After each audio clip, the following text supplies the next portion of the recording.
नमस्कार, खबरें अब तक में आपका स्वागत है। मैं हूं आपके साथ पवन शर्मा। आज की खबरें सिर्फ जानकारी नहीं बल्कि वो आईना है जो हम सबको दिखाती है कि सच्चाई कभी कभी आंकड़ों से परे होती है और संवेदनाओं से जुड़ी होती है।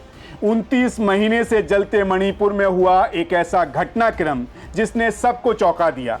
हम आपको दिखाएंगे वो पूरी कहानी जो अब तक छुपी हुई थी। वहीं बताएंगे देश के सबसे विवादित कानून वक्फ बिल पर सुप्रीम कोर्ट का बड़ा फैसला आया है। इस फैसले का असर किस किस पर होगा, हम करेंगे बड़ा खुलासा। वहीं नेपाल में शुरू हुआ एक तूफान जो अब भारत के दरवाजे पर आकर खड़ा हो गया है, इसका भी बड़ा राज खोलेंगे। और अंत में बात करेंगे दिल्ली की सड़क पर हुआ एक ऐसा हादसा जिसने सिस्टम की परतें उधेड़ दी। इन सभी सवालों के जवाब मिलेंगे आपको आज के शो में, लेकिन इससे पहले आइए नजर डालते हैं इस वक्त की हेडलाइंस पर। पीएम मोदी ने पूर्णिया एयरपोर्ट का किया शुभारंभ, 36,000 करोड़ की परियोजना की दी सौगात। बीएमडब्ल्यू कांड में बड़ा एक्शन, दिल्ली पुलिस ने मुख्य आरोपी को किया गिरफ्तार। वक्फ कानून पर आया फैसला, सुप्रीम कोर्ट ने मानी मुसलमानों की दलील। पंजाब पहुंचे राहुल गांधी, बाढ़ पीड़ित किसानों से की बात। अगर गड़बड़ी हुई होगी तो पूरी प्रक्रिया रद्द कर देंगे, बिहार एसआईआर को लेकर सुप्रीम कोर्ट की बड़ी टिप्पणी। मणिपुर में फिर बड़ा तनाव, चुराचांदपुर में कुकी नेताओं के घर में लगाई गई आग। बलूचिस्तान मांड में पाकिस्तानी सेना के वाहन पर आईईडी विस्फोट, 5 जवान शहीद। गुजरात हाई कोर्ट को फिर मिली बम की धमकी, सुरक्षा एजेंसियां सतर्क। हफ्ते के पहले दिन गिरा सोना चांदी, 1,09,603 प्रति 10 ग्राम पहुंचा 24 कैरेट गोल्ड।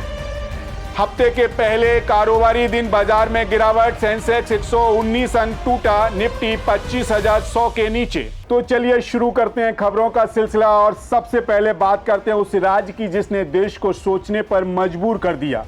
29 महीने से जलता हुआ मणिपुर एक ऐसा राज्य जहां नफरत ने मोहल्लों को निगल लिया, जहां पहचान की राजनीति ने लोगों को एक दूसरे का दुश्मन बना दिया।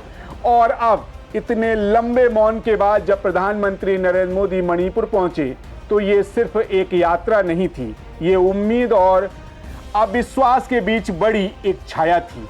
ये सवालों का सामना करने का वक्त था कि क्या जख्मों पर सिर्फ विकास का मरहम काफ़ी है, और सबसे अहम कि आगे क्या होगा।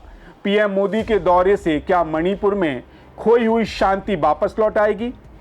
आपको बता दें 29 महीने से जातीय संघर्ष की आग में झुलस रहे मणिपुर में शनिवार को प्रधानमंत्री नरेंद्र मोदी की यात्रा हुई।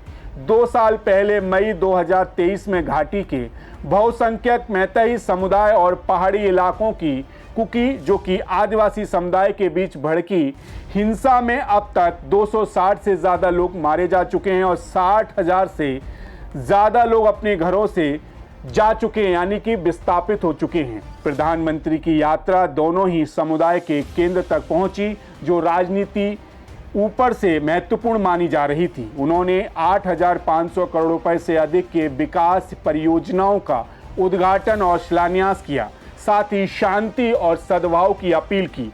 प्रधानमंत्री ने अपने संबोधन में कहा, घाटी और पहाड़ियों के बीच पुल सिर्फ सड़कों से नहीं दिलों से बनने चाहिए। हालांकि उनकी इस भावनात्मक अपील को दोनों समुदाय से मिली जुली प्रतिक्रिया भी मिली। जहां एक और कुछ लोगों ने उनके आगमन का स्वागत किया, वहीं कई लोगों ने इसे बहुत देर से आया कदम बताते हुए आलोचना भी की। वहीं कुकी जो समुदाय की परिषद और 10 कुकी विधायकों ने प्रधानमंत्री को ज्ञापन सौंपकर अनुच्छेद 239A के तहत एक अलग केंद्र शासित प्रदेश की मांग की जिसमें विधानसभा की व्यवस्था भी हो। दूसरी ओर मैतेई समुदाय इस मांग को मणिपुर की क्षेत्रीय अखंडता के लिए खतरा मानता है।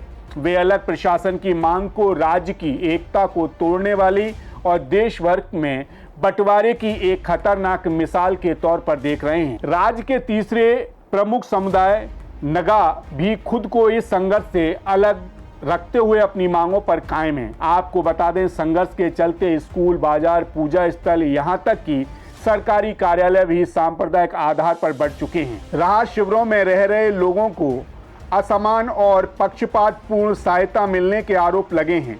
पुलिस और अर्धसैनिक बलों पर भी पक्षपात का आरोप लगाया गया है, जिससे जनता का सरकारी तंत्र पर से विश्वास लगातार टूट रहा है। वहीं प्रधानमंत्री की इस यात्रा को शांति प्रयास की शुरुआत माना जा रहा है, लेकिन जमीनी स्तर पर लोग अब नए वायदों नहीं, स्पष्ट रोड मैप की मांग कर रहे हैं। सवाल वही है कि क्या बिना न्याय और जवाबदेही के मणिपुर फिर से जुड़ पाएगा? क्या जमीन पहचान जैसे जड़ों से जुड़े मुद्दों का हल निकलेगा?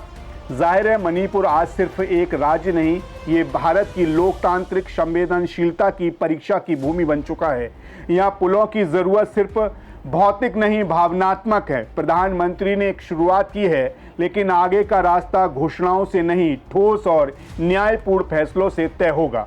अब समय है कि डैमेज कंट्रोल से आगे बढ़कर डैमेज रिपेयर किया जाए। मणिपुर को अब वायदों से नहीं, विश्वास की ज़रूरत है, क्योंकि अगर अब भी नहीं चेते तो ये आग फिर मणिपुर में नहीं रहेगी। खैर, इसी के साथ खबरें अब तक में बढ़ेंगे अगली खबर की तरफ। वक्फ कानून पर देश की सबसे बड़ी अदालत का बड़ा फैसला आया है।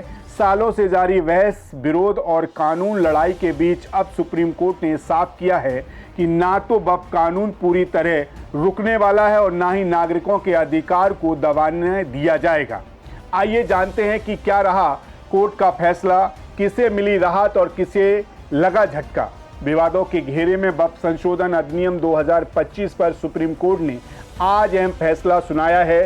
कोर्ट ने कानून के कुछ विवादित प्रावधानों पर अंतरिम रोक तो लगाई है, लेकिन पूरे वक्फ कानून को रद्द करने से साफ इनकार कर दिया है। मुख्य पीठ के अध्यक्ष मुख्य न्यायाधीश BR गवई और न्यायमूर्ति AG मशीह ने ये फैसला सुनाया। कानून के तहत ये कहा गया था कि कोई भी व्यक्ति कभी वक्फ न बना सकता है जब वह पिछले 5 साल से इस्लाम का पालन कर रहा हो। मुस्लिम संगठनों ने इसे धार्मिक स्वतंत्रता के खिलाफ बताया। सुप्रीम कोर्ट ने माना कि ये शर्त मनमानी और असंवैधानिक हो सकती है। कोर्ट ने इस प्रावधान पर तब तक रोक लगा दी जब तक सरकार कोई साफ नियम न बनाए। कानून में कलेक्टर को अधिकार दिया गया था कि वो ये तय करे कि कोई संपत्ति वक्फ है या नहीं। वहीं कुछ याचिकाकर्ताओं ने कहा था कि बोर्ड में गैर मुस्लिमों की नियुक्ति धार्मिक मामलों में दखल है। कोर्ट ने इस मांग को पूरी तरह से नहीं माना, लेकिन फैसला दिया है कि केंद्रीय वक्फ बोर्ड में 4 से ज़्यादा गैर मुस्लिम नहीं होंगे, राज्य वक्फ बोर्ड में 3 से ज़्यादा गैर मुस्लिम नहीं होंगे, यानी कि अब भी वक्फ बोर्ड में मुस्लिम बहुमत बनी रहेगी। वहीं कानून में कहा गया कि बिना रजिस्ट्रेशन के वक्फ अमान्य रहेंगे। मुस्लिम पक्ष ने चिंता जताई है कि पुरानी मस्जिदें और दरगाहें इससे बाहर हो जाएंगी, जहां कोर्ट ने रजिस्ट्रेशन की अनिवार्यता को बरकरार रखा है, लेकिन समय सीमा बढ़ा दी है ताकि लोगों को तैयारी का वक्त मिले। सुप्रीम कोर्ट ने साफ किया कि अभी तक वक्फ कानून के पूरा खारिज करने का कोई आधार नहीं है, लेकिन कुछ हिस्से में अंतरिम सुरक्षा दी गई है। कोर्ट ने यह भी कहा है कि सरकार को जल्द ही स्पष्ट नियम बनाने होंगे ताकि कोई प्रावधान भेदभावपूर्ण या मनमाना ना लगे। वहीं कोर्ट में जिन 3 मुख्य आपत्तियों पर बहस हुई, उसमें कलेक्टर को वक्फ संपत्ति घोषित करने का अधिकार, वक्फ बनाने के लिए 5 साल इस्लाम पालन की शर्त, बोर्ड में गैर मुस्लिमों की भागीदारी शामिल है। आपको बता दें, याचिकाकर्ता जिसमें असुद्दीन ओवैसी शामिल थे, उन्होंने इस शर्त को धार्मिक स्वतंत्रता के अधिकार का उल्लंघन बताया। ये तो साफ है कि सुप्रीम कोर्ट ने वक्फ कानून में संतुलन बैठाने की कोशिश की है। ना कानून को पूरी तरह खारिज किया है, ना ही धार्मिक अधिकारों की अनदेखी की है। सुप्रीम कोर्ट का फैसला साफ है कि ना मनमानी चलेगी, ना धार्मिक आज़ादी से समझौता होगा। वहीं अब बारी सरकार की है जो साफ नियम बनाकर इस संवेदनशील मसले को संविधान के अनुरूप बना सके। खैर, इसी के साथ खबरें अब तक में रुक करेंगे अगली खबर की तरफ। जब युवाओं का सब्र का बांध टूटता है तो सड़कों पर क्रांति की आवाज़ गूंजती है। नेपाल में हाल ही में जो विरोध और बवाल हुआ, वो इसी गूंज की मिसाल है, जहां देश के नेपोकिट्स और नेताओं के बेटे बेटियों के खिलाफ गुस्से ने हिंसक आंदोलन का रूप ले लिया। भ्रष्टाचार, बेरोजगारी, सामाजिक असमानता जैसे मुद्दों ने वहां के युवाओं को इस कदर झकझोर दिया कि उन्होंने सड़कों पर उतरकर लोकतंत्र से सवाल पूछने शुरू कर दिए। वहीं अब सवाल है कि क्या नेपाल की ये आग भारत तक पहुंचेगी? क्या भारत में भी वंशवाद के खिलाफ कोई बड़ा युवा आंदोलन देखने को मिलेगा? आपको बता दें, नेपाल में जनता का गुस्सा इसलिए फूटा क्योंकि राजनीतिक परिवारों के बच्चे सत्ता, पैसे और सुविधाओं की ऊंचाइयों पर बैठे हैं, जबकि आम युवा बेरोजगारी और गरीबी से जूझ रहा है। यही तस्वीर भारत में भी है, लेकिन यहाँ की जनता ने अब तक इसे सहने का रास्ता चुना है, प्रतिक्रिया का नहीं। नेपाल में नेपो किड्स और लग्जरी कारों, विदेशी यात्राओं और शाही शादियों के लिए निशाना बनाया गया। भारत में भी हाल ही में शिवराज सिंह चौहान के बेटे की हल्दी रस्म की तस्वीरों पर सोशल मीडिया में गुस्सा दिखा, लेकिन वो नेपाल जैसी चिंगारी नहीं बन पाई। वहीं भारतीय जनता पार्टी ने 2014 में खुद को वंशवाद विरोधी पार्टी के तौर पर पेश कर चुनावी नैरेटिव गढ़ा था। कांग्रेस, आरजेडी, समाजवादी पार्टी, शिवसेना और अन्य दलों को परिवारवादी बताया गया और ये दांव काफी हद तक सफल भी रहा। राहुल गांधी, अखिलेश यादव, तेजस्वी यादव, उद्धव ठाकरे सबको वंशवाद करार देकर जनता से समर्थन मांगा गया। लेकिन सवाल यह है कि क्या भारतीय जनता पार्टी खुद इसे अछूती है? क्या भारतीय जनता पार्टी में वंशवाद नहीं है? तो आपको बता दें, भारतीय जनता पार्टी भले ही विपक्षियों को वंशवादी कहती हो, लेकिन खुद भी इसका शिकार है। जी हां, जय शाह, पंकज सिंह, महाआर्यन, सिंधिया जैसे कई उदाहरण भारतीय जनता पार्टी के अंदर भी वंशवाद को साबित करते हैं। मोदी सरकार की मौजूदा कैबिनेट में 15 से ज़्यादा मंत्री ऐसे हैं जो किसी न किसी राजनीतिक खानदान से आते हैं। 2019 की लोकसभा में भारतीय जनता पार्टी के 11 सांसद वंशवादी थे। इसके बावजूद भारतीय जनता पार्टी विपक्ष पर परिवारवाद के हमले को जारी रखती है। वहीं देश की स्थिति भी बता दें तो भारत में 15 से 29 साल के युवाओं में बेरोजगारी दर 23 से ऊपर है। पेपर लीक, शिक्षा में गिरावट और बेरोजगारी ने युवाओं को नाराज कर रखा है। ऐसे में अगर इस हताशा को कहीं सही दिशा नहीं मिली तो नेपाल जैसे हालत भारत में भी बन सकते हैं।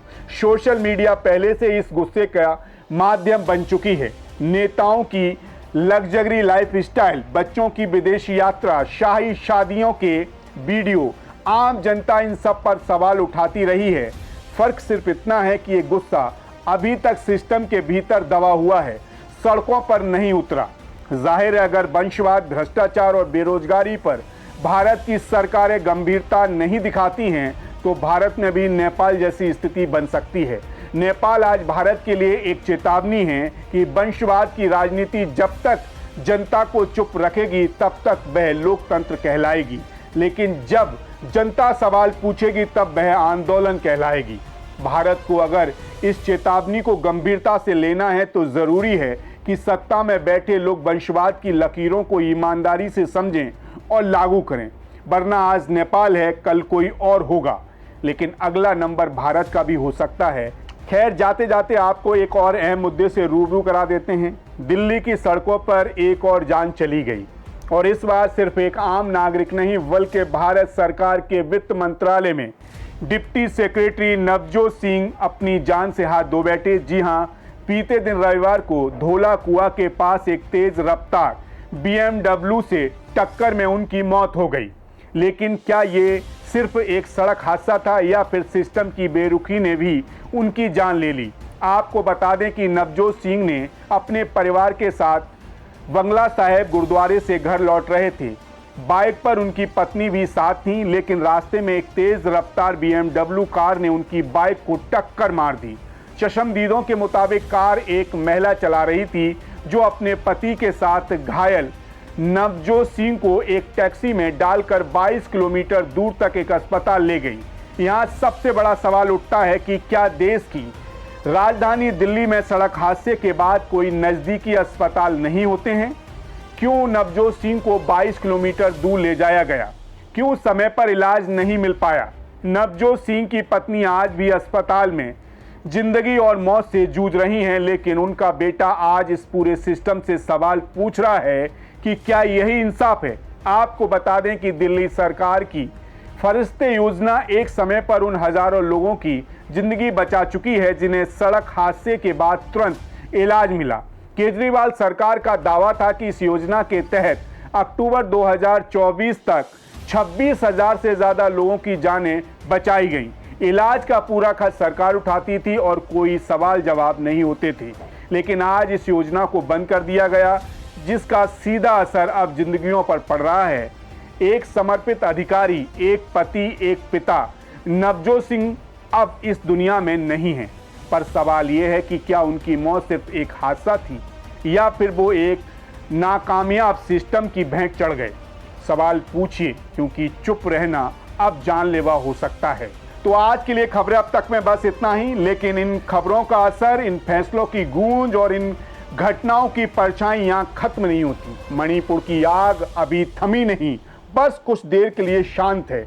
बब कानून पर आया कोर्ट का फैसला भी एक शुरुआत है और दिल्ली की सड़क पर जो हुआ वो सिस्टम की एक और कहानी है, जो हमें बार बार ये याद दिलाती है कि चुप रहना अब विकल्प नहीं। फिलहाल तब तक के लिए मुझे दीजिए इजाजत। कल आपसे फिर मुलाकात होगी इसी कार्यक्रम खबरें अब तक में। तब तक आप बने रहिए सी न्यूज़ भारत के साथ। हर खबर आपके साथ, आपके यहाँ।